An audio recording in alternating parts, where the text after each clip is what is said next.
André Onana est tout simplement quelqu'un qui n'est pas un bédouiwi, qui n'est pas quelqu'un qui passe son temps à faire les salamalek, qui 10 ans au très haut niveau. En réalité, la Foundé Sport aujourd'hui se résume à André Onana.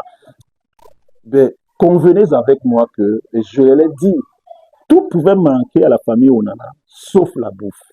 Voyez-vous. Sauf à manger. Sauf à manger. Poubelle. Et je suis sûr qu'en l'état lui-même, il est gêné. Avec du recul, certainement, il sait que ce qu'il a dit sur Joseph-Antoine Bell est exécrable. C'est dégueulasse à la limite. On ne le dit pas en Mondovision.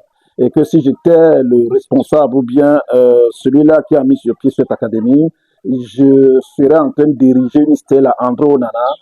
Il n'y a pas plus reconnaissant que André Onana. D'accord. Il est reconnaissant. Et le président de la fédération le sait.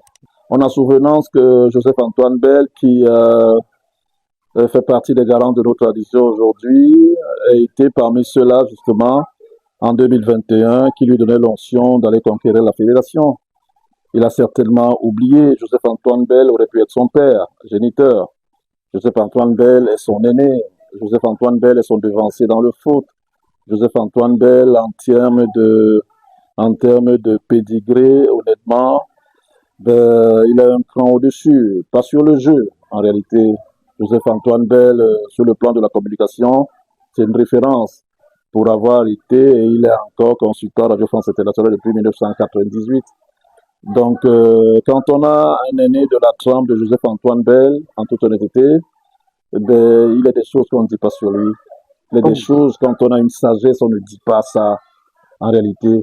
Moi, vous savez, moi, j'ai comme étant surdoué, qui peut donner des coups de répétition. J'ai une particularité, j'ai une admiration, honnêtement, pour certaines tribus au Cameroun, notamment mes amis de l'Ouest et ceux du Nord et ceux du Nord-Ouest. Ils ont aussi une particularité, c'est que leurs chefs, les garants des traditions sont sacrés.